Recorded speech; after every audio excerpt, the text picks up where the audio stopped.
Saliba. Gyökeres, Oblak came to meet him, now has to retreat quickly. It's Leandro Trossard, shoot or pass, he shoots! And Saka is there to turn in the loose ball. Arsenal's star boy reaches for the stars, and Arsenal take a giant stride towards the Champions League final. Nelson Vivas and a couple of members of the Athletic coaching staff being sent back to their dugout. Calafiori off the Arsenal bench.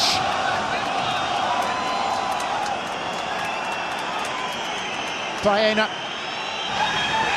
Martinelli! One more stride up Arsenal's stairway to heaven. Next stop, Budapest, and a crack at the ultimate prize in European football. Arsenal through to their first Champions League final of the Emirates generation, and over land and sea they will head to Hungary after a thunderous occasion, the noisiest night in the London borough of Islington for as long as most can recall. Hello and welcome to a brand new Arseblog Arsecast right here on arseblog.com. How are you? Hope you're well. Thank you very much indeed, as always, for being here. Of course you're well. Of course you're well. From a footballing perspective, Arsenal are in the Champions League final after beating Atletico Madrid 1-0 last night. Bukayo Saka's goal, enough to send us to Budapest for a first Champions League final in 20 years and only the second Champions League final in the history of this football club. It is an amazing thing, a rare thing. It is beautiful because it is rare. We want it more and more often, but right now it is what we've got, and we just need to kind of soak it in a bit, stop, and just let it all wash over us, because this is something special. To get to that game, whether we win it or not, is something special. To do it the way we've done it has been special. With the way we've played in Europe, with the teams we've beaten, with the performances we've put in, it's been fantastic. And it was amazing to see those scenes last night. We'll talk about those a bit more, I guess, over the course of this particular episode. We're going to be talking to Sam Dean, who was there last night. We'll discuss the match, and a little bit later on, I'll talk to James about his experience and how he's feeling about everything. So we've got lots and lots and lots to get through.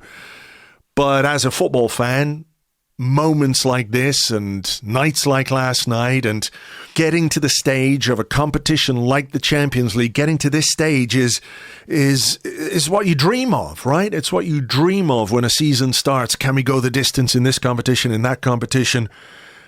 I don't really know that I have all the words I want to get out there today, which is a bit odd because this is what I do, sit here and talk into this microphone, and I'm very grateful that all of you listen. So words should be easy, but sometimes they're not, because every season, every football match, every half of football is nearly an experience in and of itself.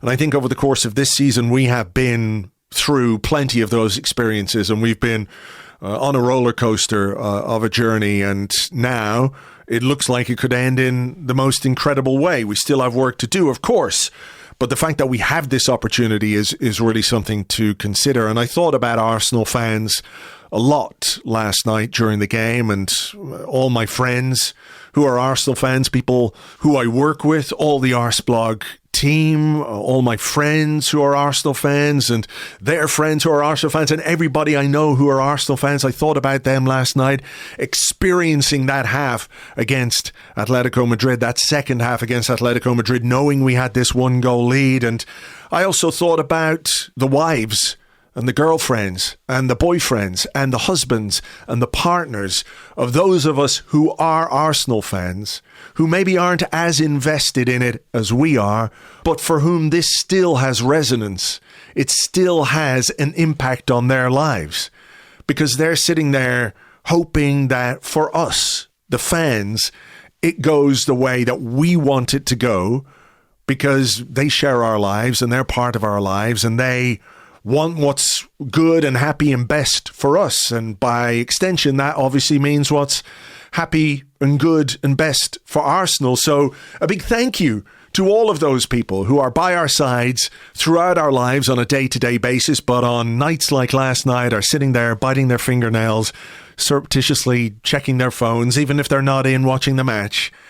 They want it for us, and I don't think we get through every season without the love and support that they give us as well. So a big thank you to all of you guys, as well as to all the Arsenal fans who made last night such an incredible experience and such an amazing thing to watch, whether you were there at the stadium, whether you were watching 100 miles away, 1,000 miles away, or the other side of the world. I think all of us experienced something incredible and remarkable and beautiful last night, and that's kind of what this podcast is hopefully going to try and replicate over the course of however long it goes. I'm not sure how long it's going to be, but we do have plenty to get through. So why don't we talk to Sam, who was there last night, who was covering the game, and we can talk about the game itself, how it all played out, before we chat with James a bit later on. So first up, good morning, Sam. Good morning. How are you? I'm good. I'm feeling okay this morning, I have to say. With your reporter hat on, you have to be objective. You have to be slightly distanced from it. But I'm guessing it was hard not to get swept up in what was a very emotional and exciting night in the Emirates Stadium last night. Yeah, absolutely. And for me, I'm not an Arsenal fan. It's very much work rather than pleasure, but to have been covering this club for 8 years now and have been there throughout Arteta's whole time as manager, it felt to me like a kind of culmination of, certainly in terms of the atmosphere anyway, and on the pitch as well to an extent, it felt to me like a culmination of this mission that he's been on to weaponize the Emirates Stadium, to turn it into something hostile and febrile and a genuine force in the biggest moments. And I don't think he's ever achieved it, really. There have been times and moments and spells when the crowd has been great. I'm thinking back to sort of 22-23 season. But last night was the best it's been. And I've been covering the club for almost a decade, and there are people who have been covering it for a lot longer than me who said last night that was the best they'd ever heard it. And that sense of emotion and that passion, that entity, and then especially at the end, the outpouring of joy from the players and the coaching staff, which I think, and I'm sure we can come on to talk about this, was very deliberately led by Arteta. It kind of all just created this amazing occasion that I don't think people have seen before at that stadium.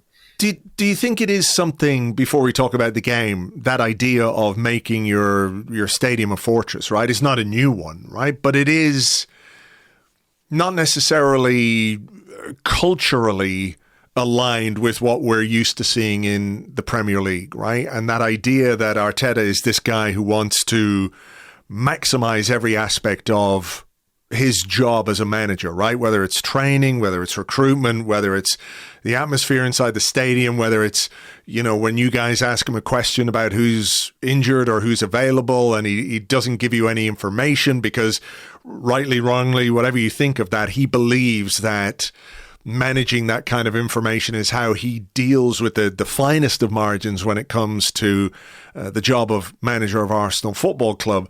But this idea that the stadium is this hostile place, like it's never going to be Galatasaray because culturally it is so different.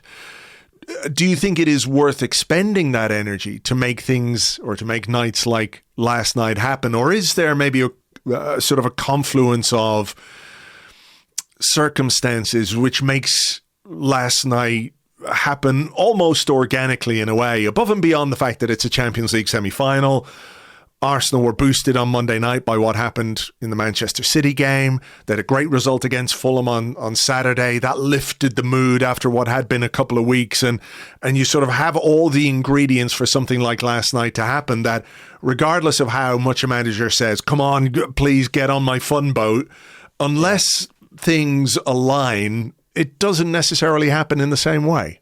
Yeah, absolutely. And it has to be said that fundamentally, I think Arteta has struggled to create the atmosphere he wants. Certainly this season where, and it's obviously you guys have discussed it loads, it's been written about loads too, but the atmosphere at the Emirates this season has been defined by nervousness and caginess and edginess. And I have been at times, and I know it's a difficult thing to say as an Arsenal journalist, but maybe easier to say because I'm not an Arsenal fan.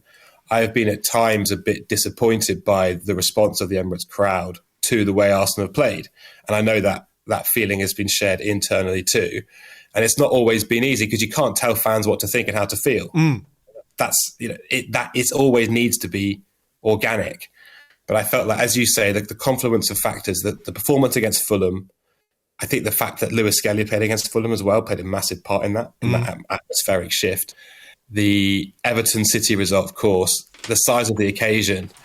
But I do think the fact that Arteta's been banging this drum for so long, and the fans know how much he wants it to be that way. And also during the game, he was driving it. Like, he was as frantic and energetic as I've ever seen him. And that's not just for his own players, that's also for the atmosphere of the crowd. So I think for him, and I asked him this question in the press conference, I said, sort of, do you regard this kind of as the high point in terms of atmosphere and what you want? And he said yes. He said he's never seen it like that before. And he said, we've ticked that box now, but we need to keep it that way. Which I think was a sort of pointed remark to a degree, that this is the standard he expects from the home crowd. I don't think it's going to be like that forever. As you say, the cultural thing, it's the same with kind of every London club. Like, I think Anfield has it to a degree, but not all the time. The team needs to be good. They don't just deliver 100% energy all the time. I think Newcastle can have it. And I think, when Arteta goes to those places, when it's really up and Anfield is rocking and St James's Park is rocking, my feeling is that he looks quite enviously at that and wants to replicate that.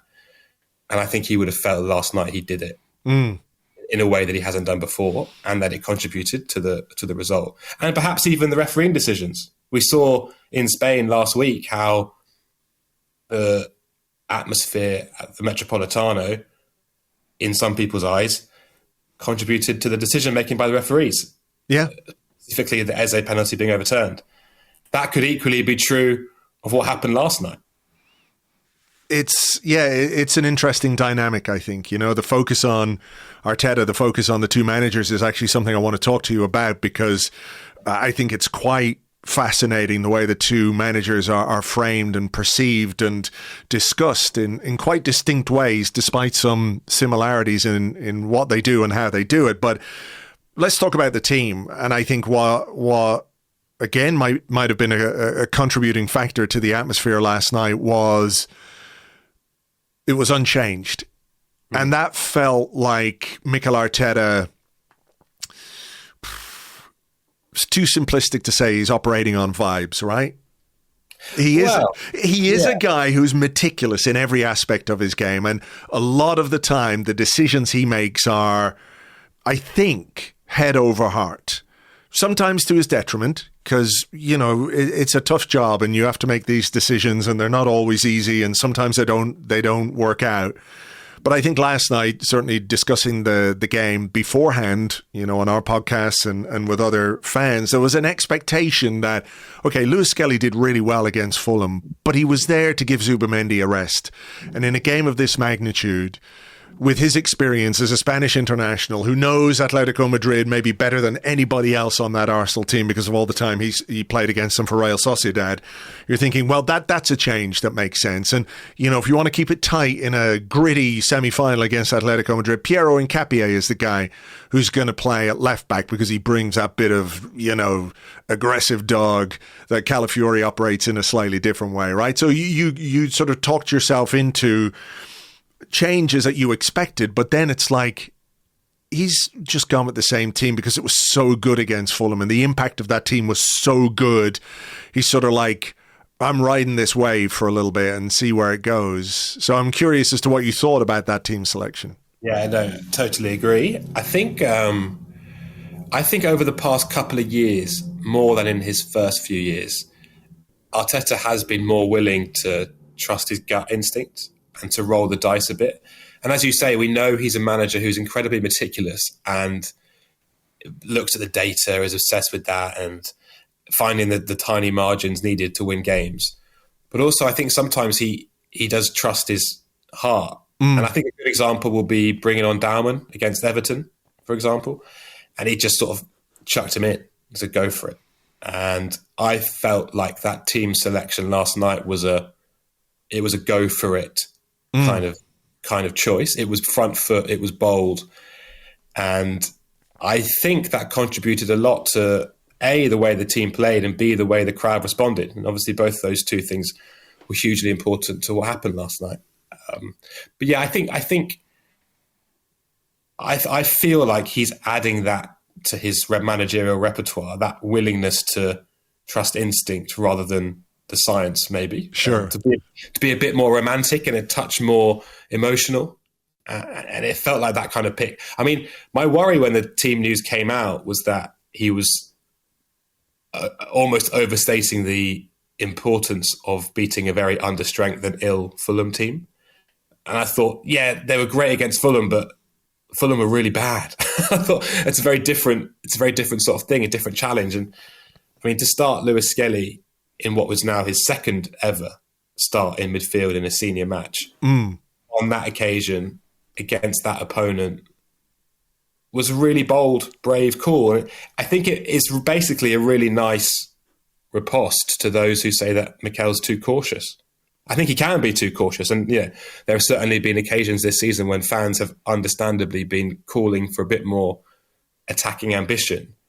But last night, I think he showed that and he went for it, and he played a bold team and he got bold football as a result. Yeah, I think the Lewis Skelly thing is really interesting because I don't want to have the discussion about left back again because myself and James did that the other day. I think, the Fulham game and the selection was maybe somewhere between, let's say, a show of faith and a trial run for Miles Lewis Skelly. The fact that you then pick him again against Atletico Madrid, and he knows fine well what a difficult team they are and what a difficult challenge it is to play against a Diego Simeone team, that to me felt like a statement that, okay, you have a future now in this position. This is where I see you, because it is a risk. However you want to frame it, however good you think Miles Lewis Skelly is, he's a 19-year-old starting his second professional game in midfield in a Champions League semi-final against one of the hardest teams to play against. Maybe they're not a Barcelona or a Bayern or a PSG in terms of how they attack, but they're still one of the most difficult teams to play against. And I think over the course of the first half, he played a really big part in how Arsenal dealt with that game. There was a moment where Declan Rice made a block, but beyond that, it was really interesting to see Atletico Madrid sort of default to something that everybody said Atletico Madrid were not these days. That the sort of the grittiest defensive team that Diego Simeone has put together with all those players that we all remember, this is not who they are now. So he has to play things slightly differently. But there's a moment, maybe halfway through the first half, where Gyökeres has the ball. He's surrounded by three Atletico Madrid players on the byline. It goes out for a goal kick. They defend very well. But one of those players that's back there defending with all his heart is Antoine Griezmann. Potentially, the most dangerous player that they have in terms of creativity beyond Julian Alvarez. And I think that told you something about the approach that Atletico Madrid took to this first half, where with a back five, they sat in, they defended deep. Arsenal had 68% possession in that first half.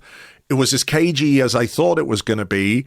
But in that big moment, Simeone and his team, they defaulted to what kind of he knows best and what he, I guess, does best or has done best over the years. And whether that's a consequence of the way Arsenal played or whether that was just sort of like, okay, this is what we have to do in this scenario, I'm not sure. I did find that aspect of it really interesting.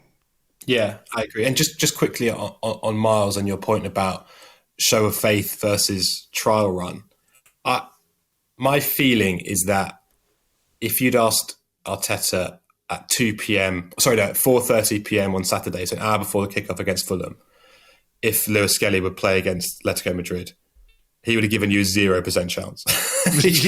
I don't think he put him in against Fulham to say, if you do really well, you'll start on Tuesday. I agree, yeah. But then he did so well, and the team played so well, that suddenly that became a genuine option. Mm-hmm. And we know that if he had thought beforehand that Lewis Skelly was a great option in midfield, we would have seen it before now. So that Fulham game has changed so much, and potentially even the trajectory of Lewis Skelly's Arsenal career, Arsenal future perhaps. But yeah, in terms of the game, I agree. My feeling was in the first 15, 20 minutes, and I'd love to watch it back, I think I probably should, Atletico tried to press a few times. And I think David Raya got out. He played a few passes through the lines, and they got done, basically. Atletico got done. And I think they got a bit spooked by that. And then they started to drop. And it became like a back five, as you say, for quite a lot of that first half. And another example of Griezmann tracking back was when he was the one chasing Rice down the left wing. Yes. Trying to slide in for a tackle and just completely got left behind in the dirt. But it was striking to see that it was Griezmann doing that, tracking Rice's run. I think Arsenal succeeded in their game plan of taking control of the possession and the territory. And that's what Arteta wants. That's what his game model is. Like, Arsenal don't play transitional football. They don't want to. Mm-hmm. And it's when the games become stretched, which it did in the second half, for about 20 minutes, 15 minutes, it looked more stretched. That's when Arsenal become vulnerable. They're so much better when they've got that really high, strong rest defence, and they're playing those sort of slightly slower build-up patterns and getting into the right areas. And I think they succeeded in pinning Atletico back. And that's kind of, what put the game in their favour, even though the goal itself came slightly from, not quite a counter-attack, but from a pass in behind when there was a bit more space to run. But yeah, I basically, long-winded answer boiled down to one phrase is, I think their game plan worked and forced Atletico back in that first half and gave them the upper hand. Yeah, there was some sort of nearly moments for Arsenal. There was a Gabriel shot, I think. There was a really good Lewis Skelly turn in the box. He fizzed this low cross across the 6-yard box. There was nobody there really anticipating that, which is a bit of a shame because it was really good play from him. I wonder if he was trying to force an own goal there, because he looked up. He had time to look up, because it almost happened in slow motion, I thought, watching that chance. And he looked up and there was no one there. And he fired it sort of at the ankle of the defender closest to the goal. And I wonder if that's sort of, in that moment, you just try and basically create a ricochet. Yeah. just see where the ball goes. Yeah, why not? Why not? If there's nobody there, and there wasn't anybody there, unfortunately, there was a shout for a penalty on Leandro Trossard, sort of nudged over in the box by Griezmann. I think we've seen them given before, but I think I'd have been unhappy if that was given up the other end. There wasn't a lot of contact there. But of course, in a game like this, at high stakes, you always want decisions like that to go for you. I think the goal then that we score, that Arsenal score, it's Saliba who plays it down the line for Gyökeres, who makes a very good run off the back of two defenders. It's like a switch has gone off with him now, because that ability... I mean, he always had the ability to make the runs. It was what happened with the ball when it got there that was an issue a lot this season. Over the last few weeks, he's really, really, really improved that aspect of his game. Did well. Oblak came out, cross for Trossard. I don't think there's anybody you'd rather have in that position than Trossard. If you've got a packed defence and you need quick feet to get a shot off, he's the guy to do that. Keeper makes a save, and Saka, if nobody anticipated that Miles Lewis-Skelly cross, he certainly anticipated what might happen with the Trossard opportunity, and he's there before the defenders to put it home and make it 1-0 just before half-time. And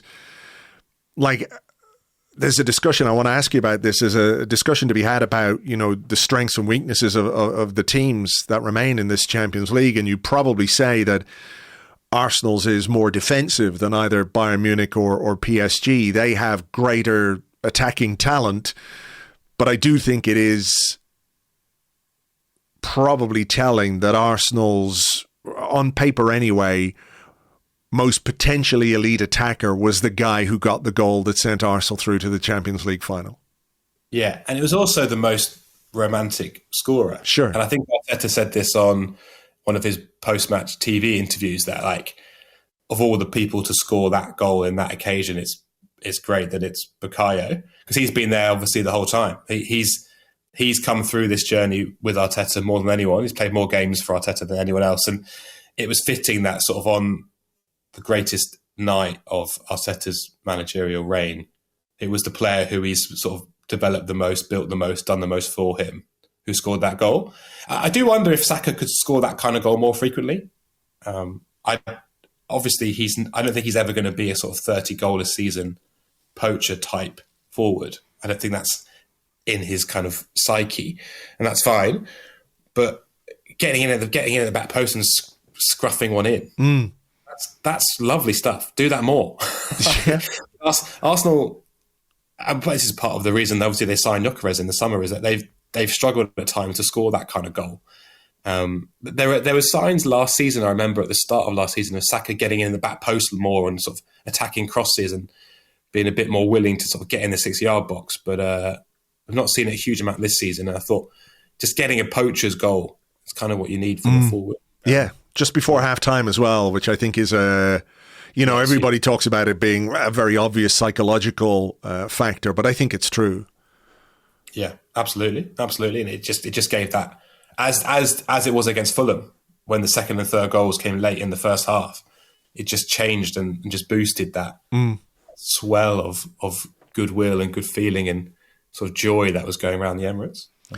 On the Gyökeres one, I don't know if you want to talk about him that much, but you said the last few weeks he sort of improved so much. This is the last 6 days. It's three games. It's like someone's gone in training, basically said, when the ball comes into your chest, Victor, you can just like stand up, don't fall over. Like, let it hit your chest and then play. And it's like he's realised that, yeah, okay. It's really strange. I think as well, I think he is possibly the most fouled player in the Premier League who doesn't get as many free kicks as he should get. But I also think part of it is because there aren't enough of those moments when the ball, or there weren't enough of those moments when the ball comes to him that the ball sticks or he just lays it off. I think if you're seen as secure with your back to goal and then you get pulled over, you start getting those free kicks, which is what happened last night. I mean, there was potentially, I think, a red card for Atletico Madrid late in the game where he turned his man and was brought down. Ultimately, didn't matter. But there's been a big improvement. Whether it's 6 days or the last couple of weeks, it has changed for him and obviously for the better, which is great for Arsenal. Yeah, but just the single biggest problem he's had all season, and actually it's effectively been the single biggest problem Arsenal have had all season, is his play back to goal. And he's just, until the last week, he's never been able to consistently hold the ball up during games and provide that outlet. And then he did it in Spain last week. He was great against Fulham. He did it again last night. And it's so interesting as to how that's clicked. And potentially it's the personnel. Maybe Spanish defenders are less physically aggressive than Premier League defenders. I don't know. I'd be a bit surprised by that given the quality of the Atletico players. But as you said earlier, it feels like a switch has been flicked. It's absolutely bizarre because he's gone from sort of making you want to tear your hair out when every long pass bounces off him and he ends up on the floor, to suddenly holding it up like a prime number 9 and doing all the things that Arsenal kind of hopes he would do. Well, I think he's always been all right when facing the goal. Obviously, he's got 21 goals this season. When he's facing the right direction, he's been quite good. It's just when he's been facing his own goal that it's been such hard work for him. But yeah, last 3 games, he's a new man. Well, listen, I'm all for being a new man, and hopefully he can be that new man for the last 3 or 4 games of this season, because I thought he was really, really good last night and played a big part in things. There were some moments for Atletico Madrid in the second half. I think you have to expect, right? In a Champions League semi-final, when you're playing top quality opposition, there are going to be a few moments here or there. There was a Saliba header which didn't quite get back to Ryan. I think it was Simeone who went through, and Gabriel did just enough, as they say, to put him off, and he put the ball behind.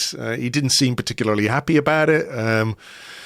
Then there was a moment when the ref blew for a foul on Gabriel, which was possibly a bit generous, but quite fortunate from an Arsenal perspective, because as the play went on, Calafiori stuck a foot out and caught Griezmann in the box. And, I think Arsenal, and you might not agree with me on this, but I think Arsenal over the years have been a team that hasn't had the rub of the green as often as some other teams. I think sometimes those moments where the bit of luck that you need to get you over the line or to win you a game hasn't always been there. I think we've been quite unlucky at times, but maybe it was fine that moment the referee gave that free kick to Gabriel, which rendered that Calafiori challenge on Griezmann redundant.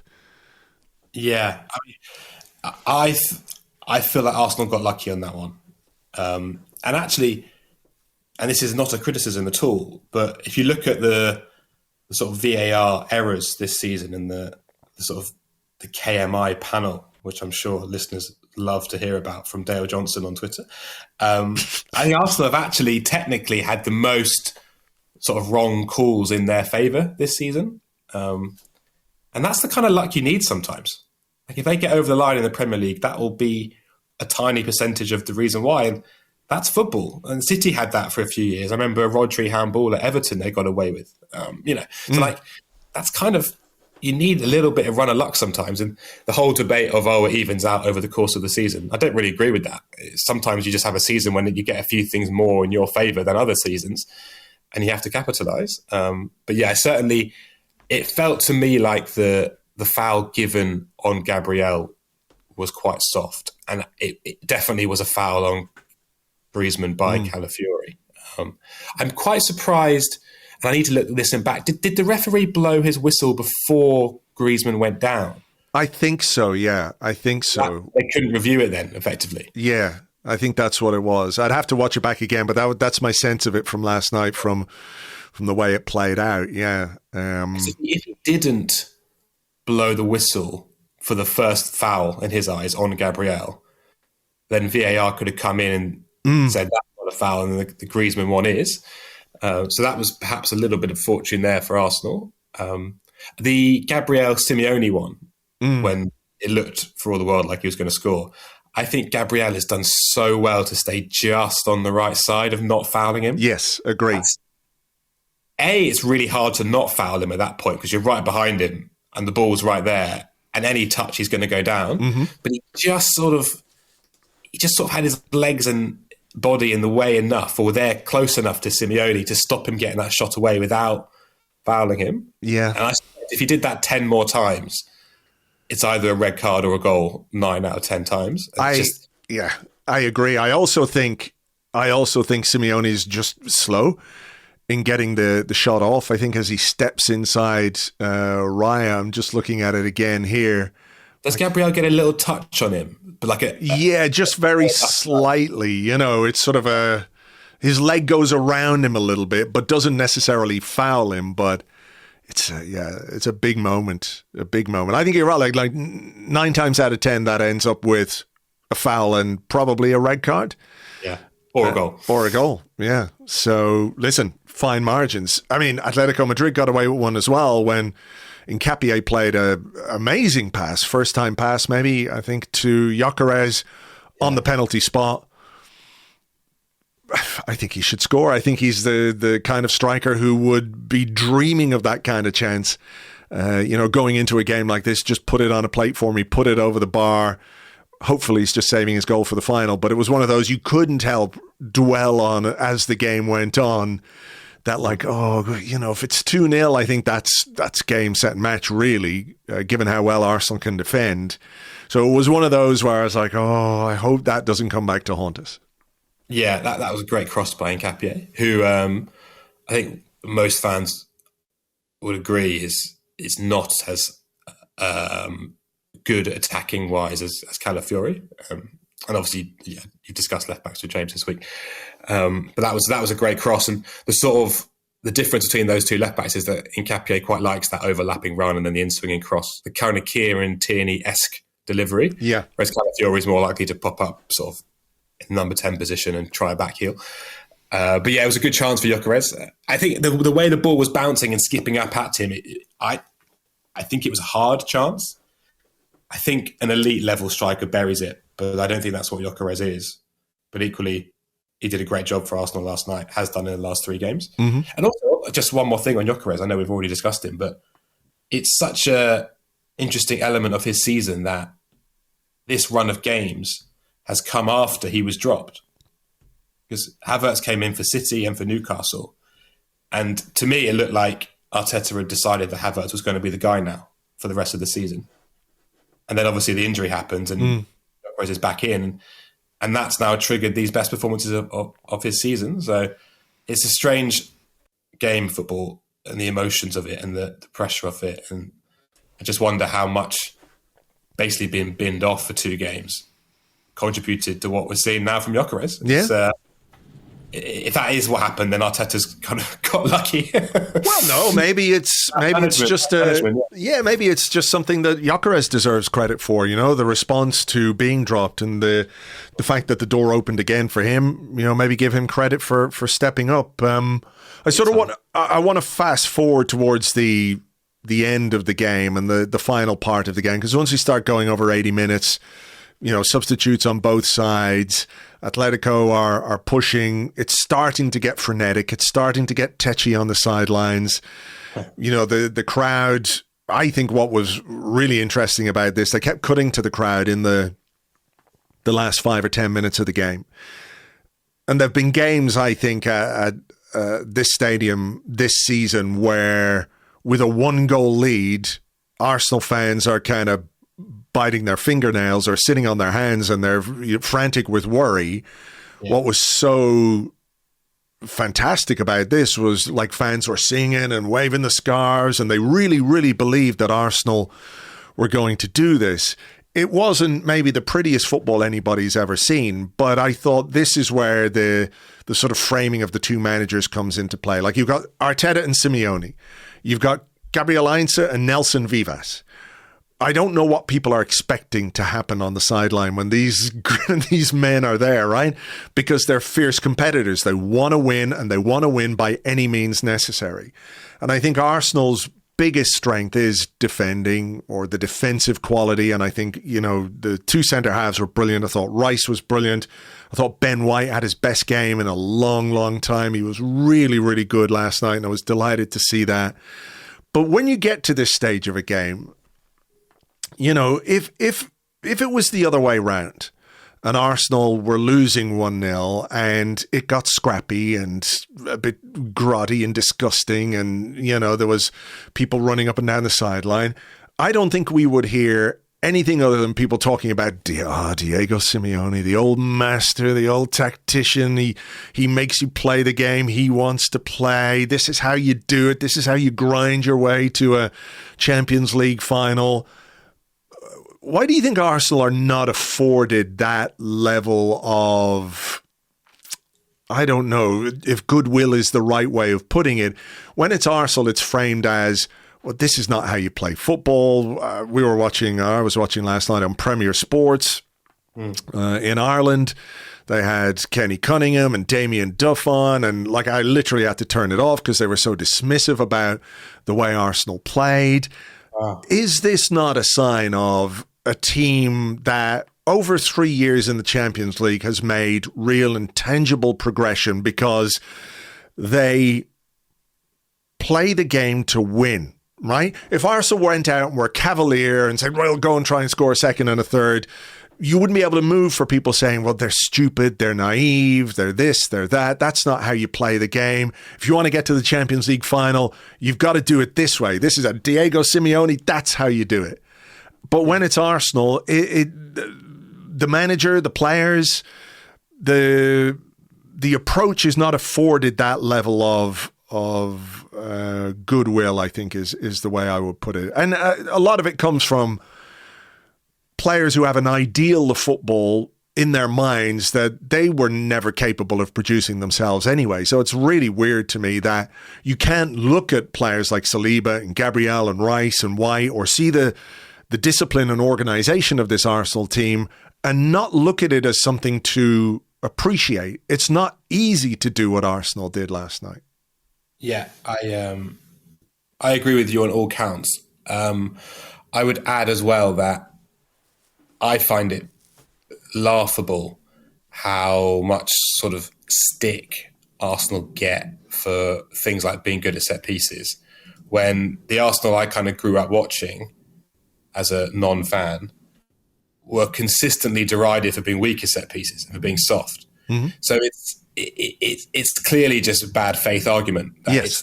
It's clearly a consequence of other things. I suspect a lot of it is just social media. We live in the sort of banter era of social media, and a fact of Arsenal's modern existence is that Arsenal are big on social media. Like the blogging culture, as you know well, the podcasting culture, like it's a massive part of Arsenal Football Club that goes far beyond most other clubs. And that, to an extent, puts a target on Arsenal's back in terms of rival fans. The other thing I would say, though, the most fundamental argument and the difference between the response to Simeone when he does it and the response to Arteta is that Simeone's won stuff. Mm-hmm. I think that's the thing. If Arsenal win the Premier League and Champions League, it changes that whole dynamic. And yeah, there'll be people who snipe and grumble and say, oh, they weren't the most attractive football team this season. But I think in the kind of punditry world, in the sensible world of actual rational analysis, it will change the dynamic a lot, and it will make Arsenal less of a target for people in those scenarios. I mean, I'm surprised to hear that about Premier Sports. I didn't watch that game last night and think, oh, Arsenal are playing ugly football here. No, you know what it was? It was like the end of the game, the players have given everything they have to reach a Champions League final for the first time in 20 years, for the first time since 2006, and only the second time in the club's history, right? It is a huge moment, a huge occasion. Not one person inside that stadium is going, well, you know what, I wish we'd played a bit more like the Arsene Wenger teams that got beaten 10-2 on aggregate by Bayern Munich. It's sort of completely missed or was completely disconnected from the experience you have as a fan, right? To sort of say, you know, that argument, well, don't celebrate until you've won anything, etc. You know, again, we can go down the celebration police road. It just, football is a game of moments, you know? And I've said this before, if you can only celebrate when you win something, when a team scores in the first minute of a game, nobody do anything.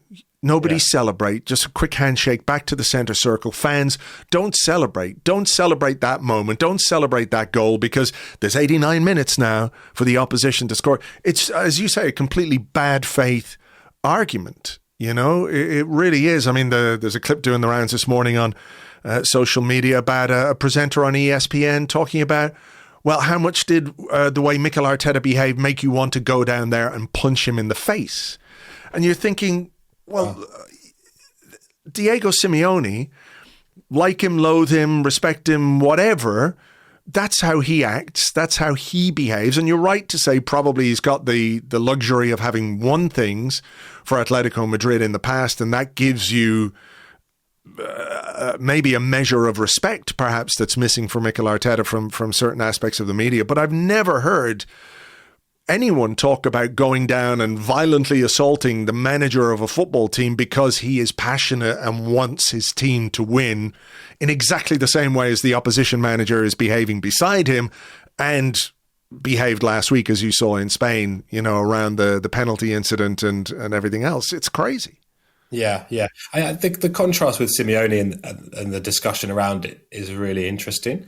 I mean, my personal view is that one of the reasons for this kind of discussion and constant debate around it all is that a lot of people just don't like Arteta.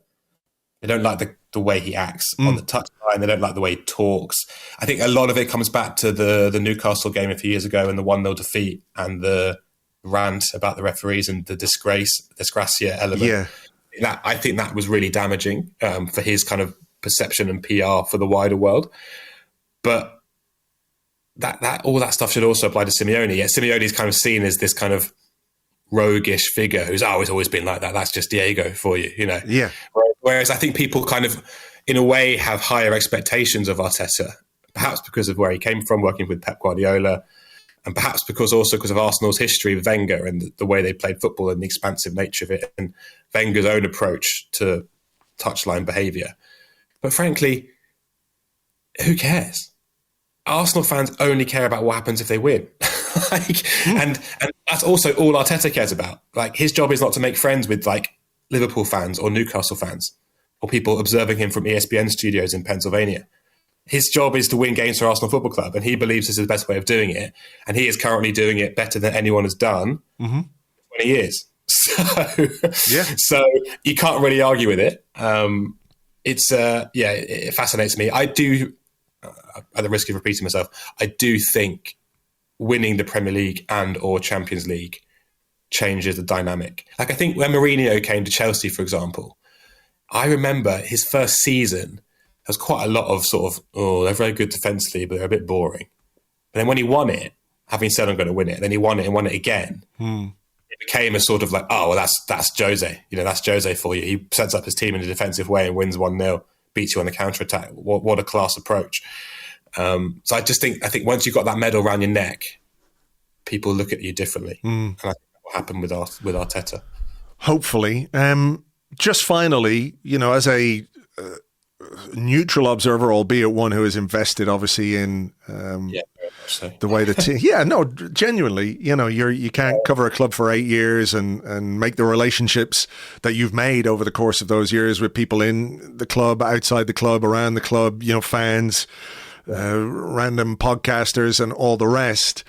You know, how did you view those celebrations, those scenes at the end where I think there was obviously celebration, but I think there was a sense of relief, but I also think as well a sense of, what's the word I want to use here? I guess communion is a good word to use between fans and the team and the staff and everybody, that there was a realization that this is a huge, huge thing for this football club. And, you know, the ramifications, as we know, could be seismic, but in and of itself, it is another piece of evidence, if that's the right way of putting it, of the progression that this team has made over the years under Mikel Arteta. Yeah, absolutely. And I'm going to answer your question with a question. How much do you think...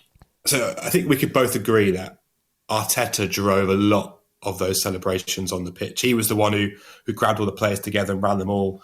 He was the one doing the dad dancing with Trossard, which is an absolutely extraordinary clip, which I'm sure people have seen. I saw that and thought, this must be like AI. This is unbelievable. It's just a complete departure from sort of everything he's ever done on the Emirates pitch. But how much of that do you think was him being simply overcome with emotion, or how much of that do you think was deliberate by him? I think it's him sending a message to the world and to Man City. I think there's no question in my mind that he would have considered the scenes if Arsenal won this game, and how best to maximize those scenes. And I don't say that in a way that I'm painting him to be cynical, because you know, as we discussed earlier on, he has always, since the first day he came into the football club, and I'm sure you were there at his first press conference, he has always looked to cultivate the relationship between the team and the fans. Always. So anything he can do to generate scenes like that or emotions like that, or to take what would already be jubilant scenes and elevate them to a different level, I'm absolutely sure he had a hand in that. You know, whether he had any I don't know if he picked the playlist afterwards, or if he had a word with Peter and said, if we win, this is what we need to do.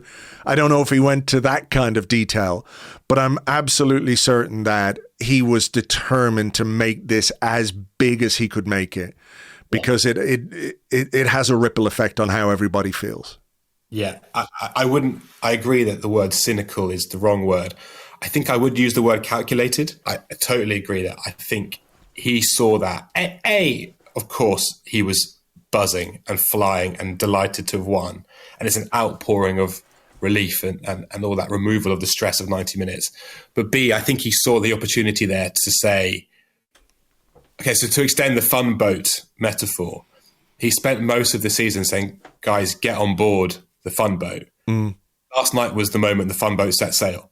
And it was like, they're off. It is saying to the world, to the whole stadium, to all the players, guys, we are cruising now. Like, look at us. We're flying. The sun's out. There's wind in our sails. We're going through the waters at absolutely a rate of knots. Like, we've left the port, and this is it now. I felt that's what he was getting across. And it was just, I've never seen him like that before in any way. And it felt to me like, yeah, he's using this to send a message. And I suspect it would not have been quite so exuberant if the Everton City game hadn't gone the way it had. Yeah, I agree, yeah. That 4 days of Saturday thrashing Fulham, Monday getting the Premier League title advantage back, seeing that, feeling that opportunity again, coming out there, the atmosphere it was, the bus welcome, the beating Atletico Madrid, beating Simeone. It basically felt to me like all the momentum is suddenly with Arsenal again. And he was trying to say to everyone, we're off, we're flying, let's go. Like, now's the moment, now's the time to push. Put your foot down, keep, whatever the sailing equivalent might be. I don't know. No, definitely don't drop the anchor. Pull the anchor up. Yeah, keep you know what I mean? Everyone rowing in the same direction. Is that it? Keep those boating analogies going. Yeah. All right, we better leave it there. Sam, pleasure to talk to you. Thanks so much for being with us today to talk about what was a great night for Arsenal, and we'll chat again soon. Thank you so much for having me. Yeah, hopefully see you soon. Thank you very much indeed to Sam, and you can find him on Blue Sky. He is at samjdean.bsky.social, at samjdean.bsky.social. Right, the schedules were such today that it wasn't possible for us to knock out an ad hoc Arsecast extra, but it would be remiss of us not to talk to James after what was such a brilliant night last night at the Emirates. So, good morning, James. How are you feeling? Goodly? Goodly, very goodly, yeah. I feel quite exhausted. I feel like I played. I mean, it was such a exhilarating evening, and I don't know about you. I had an absolutely appalling night's sleep. Just couldn't switch off from it, couldn't even really go to bed until sort of the early hours of the morning, and even then, it sort of was with me through the night, and woke up to it this morning, and it turns out it wasn't a dream. It all happened. We're going to Budapest. Yeah, we're going to Budapest. It's the good kind of, like, football can leave you agitated in many ways, right? And there have been nights, I think, when I've found it hard to sleep, but because things haven't gone well, and certainly last night was one of those where I will admit I kind of drifted off quite nicely. I was just thinking of that Bukayo Saka moment over and over again. I wasn't thinking about the opportunities we missed maybe to make it 2-0. I was able to think about all the things that were good about this game, and how good Gyökeres was, how good the team defensively was, all the antics on the sidelines. It sort of helped me drift off into a nice sleep. But it was certainly a really, really emotional evening, I think, for everybody, fans who are in the stadium, fans watching all over the world.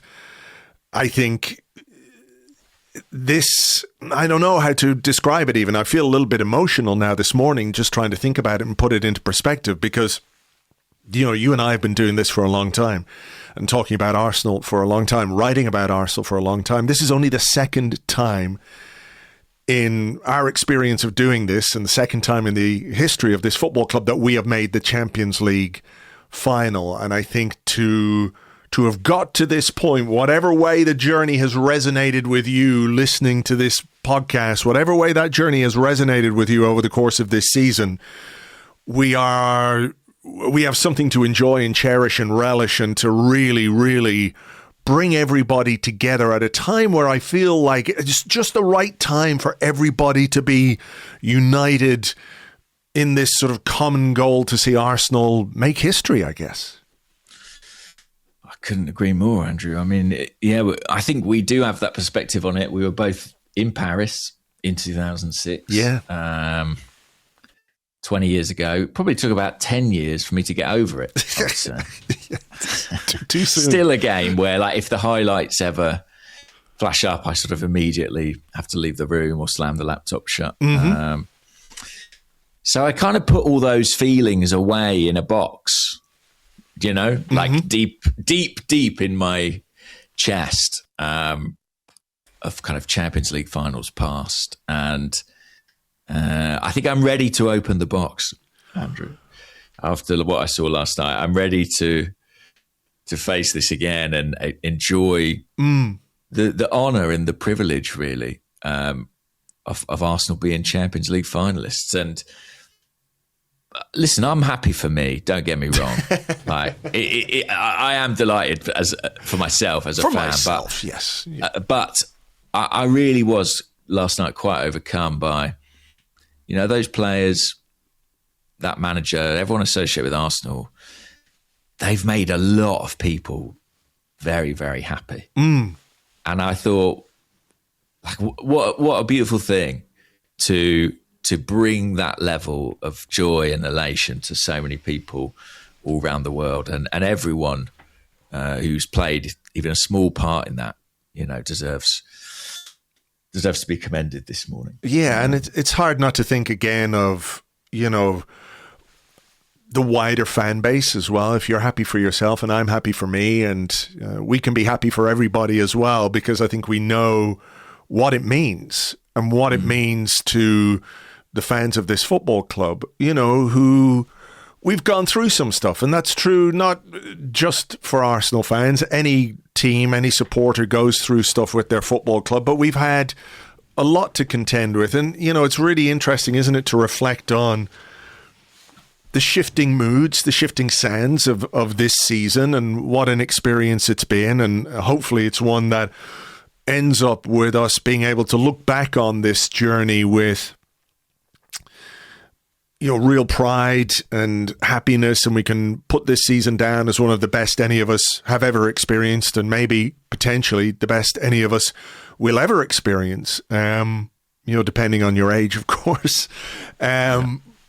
But I do think the journey is fascinating, and how, you know, a couple of weeks ago, it did not feel like this. We did not feel like this, and we did not feel as happy and as elated and as confident and as together and united, you know, to use those words again, because we had some difficult times, and we've had some difficult times. And, you know, does it make you...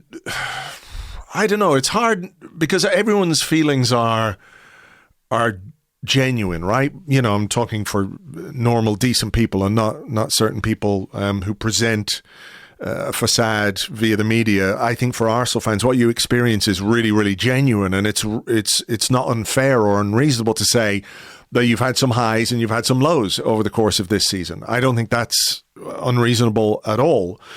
But, you know, how do you deal with those fluctuations? It isn't easy, I don't think, to go from like, oh God, to like, oh geez, you know. Yeah. It is it's fluid. Is that the right way of putting it? You're up and down. It's roller coaster. I don't know. Yeah, but, you know, you don't get how we feel today without everything that's come before, sure, good and bad. And that applies not just to this season, but previous seasons. And that is the ride of being a football fan that we're all on. And it's not, even if you step back and go, wow, you know, 2 years ago we were in the quarterfinals, and then we're in the semi-finals, and now we're in the final. And it looks so linear and like such a straightforward graph, but your experience as a fan is never that, right? It's never as straightforward as that. And that's probably what keeps us addicted and locked in, and, you know, still talking about it and dreaming about it after 20 years. That is the ride. And you know, that April was difficult. And we had difficult conversations. I'm sure all fans did and had difficult times. But I kind of feel maybe that's something we needed to go through, and I don't just mean us. I almost wonder, is it something that the team and that the manager had to go through, that it kind of formed in them the resolve that saw them through last night and that might see them through these remaining last 4 games? Do we get to the team that we saw last night and against Fulham if we've not had the April that we've had, and all these little incremental things that kind of, if you're kind of fatalistic about it, you might say it's meant to be that way. I don't know, but this morning it's a wonderful feeling to be kind of free of that angst and just looking forward with so much optimism and excitement. What do you think? Listen, I didn't want to go there before the game.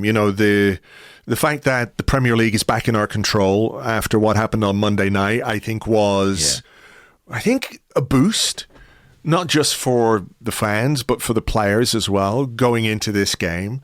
And I didn't want to sort of consider what happens if this goes wrong? You've sort of in your mind, you're going, well, we've still got the safety net of the Premier League. What a, in inverted commas, consolation prize that would be for this season, even if we did get knocked out by Atletico Madrid. But I was slightly worried by the idea that would be sort of all our eggs in one basket scenario. And I really think that above and beyond this incredible achievement of qualifying for the Champions League final, it's sort of beneficial for us as we look ahead to these final 3 games of the season. We've been on this journey. Budapest is the final stop. That's on May 30th. I just think it's sort of there in reach, and as a way of consolidating this group of players. We could sit here this morning and say, well, they've got to respond, they've got to show what they're made of, dig in, etc., etc. I do wonder sometimes if there's only so much digging in you can actually do in a season. The idea that you can use disappointment to motivate yourself, I get it completely, but I do wonder if there's a finite limit to that, where if last night didn't go as well as it can, does it have any knock-on effects? Is the disappointment after the disappointment of Man City away and maybe the Carabao Cup final, is it something that really brings doubt to your mind? So I think last night was so important for these last 3 games of the season as well, because this was a win that we worked so hard for, and people can talk about style and aesthetics and all that kind of stuff, but I think there's a huge boost to this team from winning that game against a team like Atletico Madrid as well, who may not be the creme de la creme of European football, but are bastardly hard to beat. 100%. And, these players go to West Ham on Sunday as Champions League finalists. And I have to believe that does something for them. I have to believe that gives them a confidence, a security, an affirmation that they are good enough. They don't have the affirmation of trophies as yet, but you don't get many more affirmative things in football than being a Champions League finalist. I mean, that is right up there. And for a lot of players who've never been at that level before, it could be a really, really big moment for them. It will feel like they've arrived. And I think the Champions League has sort of all season long been a kind of release valve for the team in a way. Yeah. Because it hasn't been at the front of centre of our minds, I would say, certainly in kind of fan discourse. And it's sort of snuck up on us. And yet when you look back, it's maybe where we've played our best football. Mm-hmm. I think it will just continue to be that. I think it continues to release the pressure a bit, just knowing that, look, we've got the league to come, and that's a huge challenge and a huge task and hugely important. But whatever happens, we have Budapest on the horizon. And I really, really hope that can be a kind of, that it can help get over the line in the Premier League too. Because if we do those things, then I think there's a case. Well, I think there's a case. It's the greatest season in Arsenal's history, even with the Invincibles. I think so. Yeah, I think it's in the modern certainly era, a worthwhile debate. Yeah, I mean, I always say the modern era as if like the Invincibles was 50 years ago. It just sort of feels like 50 years ago, but it was 22 years ago. So, football has changed, and I think to be able to do it and the sort of to get to this point, there's no lack of recognition, I think, for the hard work that's been put in by the manager and the players and pretty much everybody at the club, that people roll their eyes at the idea of, or at the word project, right? But I think that's kind of what this has been. And to sort of get to where we are now, and for everyone to sort of share that moment last night. Like, I was looking at the stadium. I had to turn off the TV last night because it was too miserable on Irish TV. But I watched it again this morning, and I watched those celebrations, and I watched the interactions between the players themselves, the player and the manager, players and the staff, players and the fans and the fans. Like, that idea of unity that Mikel Arteta often talks about, it was absolutely there last night. The symbiotic nature of that was probably as acute as I think I've ever seen it at that stadium. And you were there, so tell me if I'm wrong. No, I mean, you're not wrong, mate. It was very, very, very well. Listen, from before the game, I mean, I watched the buses come in at that roundabout on the Hornsey Road and saw scenes there unlike anything I've ever seen at the Emirates Stadium. I mean, it had that sense of drama and occasion, from hours before kickoff. And I've never seen the stands that full 20 minutes before a game begins. And I've never heard noise quite like I did in those first few minutes. And I thought it was a gripping game. There's been a lot of talk about the two semi-finals. I thought this was like a very different but very engrossing tie in its own right. Close as it was always going to be. And the party that greeted full time was pretty spectacular. So, yeah, it was a very special night. Again, for nights at that stadium, it's got to be right up there. Yeah. I think anyone who was lucky enough to be there will agree. And yeah, I think it's getting to a final. Yeah, getting to a Champions League final. You know what? I'm really glad actually that everybody involved recognised that was something to be celebrated. Yes, in its own right. Yeah. I think the club played that perfectly, and the fans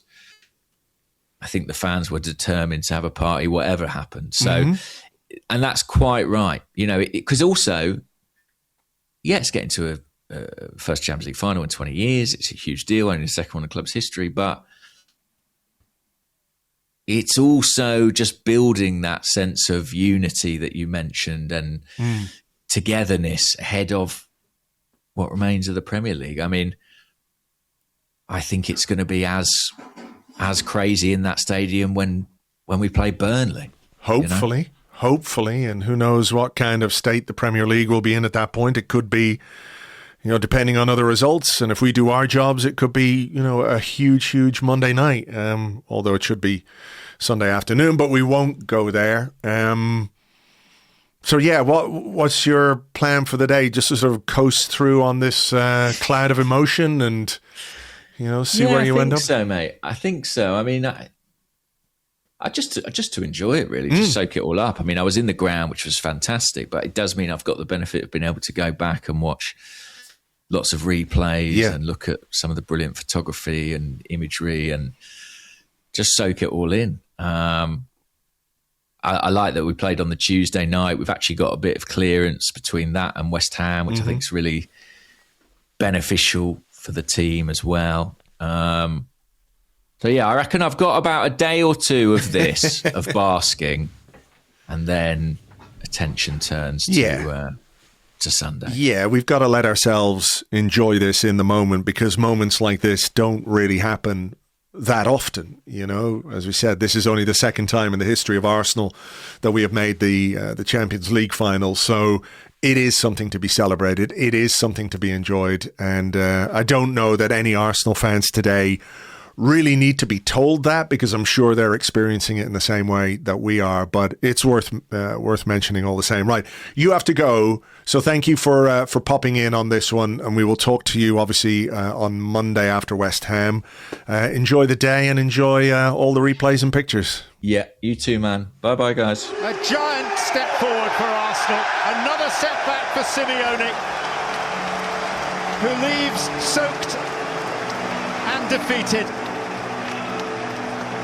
The touchline antics familiar but not distracting to Arsenal. And now the anthem strikes up again as Arsenal's players surge towards a joyous clock end.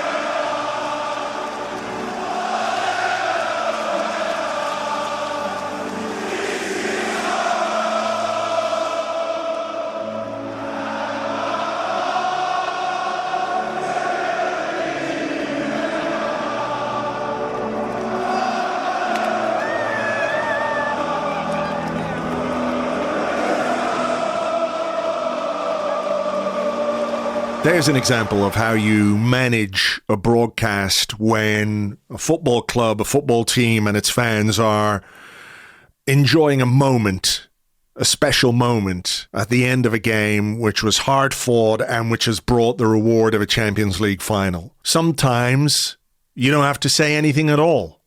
Sometimes you can just let the atmosphere speak for itself. And you don't need Connie Kenningham and Damien fucking Duff being miserable wankers when people are trying to enjoy themselves. That's pretty much all I've got to say on that.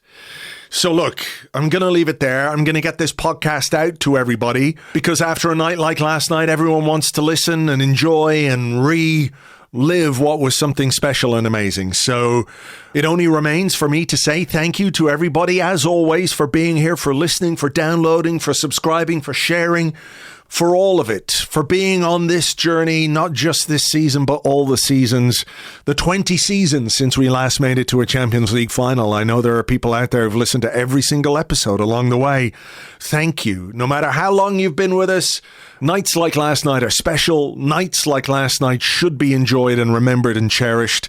And hopefully, over the course of this podcast, we've helped you do that a little bit. So for now, take it easy, folks, and we will catch you on the next one. Until then, cheers. Bye-bye.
Hello, I'm looking for Mr. Connie Kenningham. Oh, there you are, sir. Thank you for waiting. The good news is that after 8 hours of excruciating labor, your wife has given birth to a beautiful, healthy baby boy. Yeah, I guess you could look at that in two ways, you know.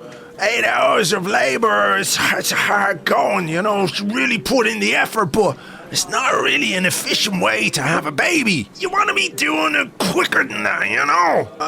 Yes, well, I guess the main thing is, though, it's a beautiful, healthy baby boy. Would you like to take a look at him? Here he is. Yeah, I suppose. He's quite bald, isn't he? Like, I think, all things considered, you want to have a hairier baby than that. Typically, the hair sort of grows in at a later date. Don't worry about it too much. Yeah, I mean, he's not very standy-uppy, is he? Like, what's going on with those legs? They're like little jelly legs. We want to see him doing shuttle runs up and down the hospitable corridors. I might just take this baby away.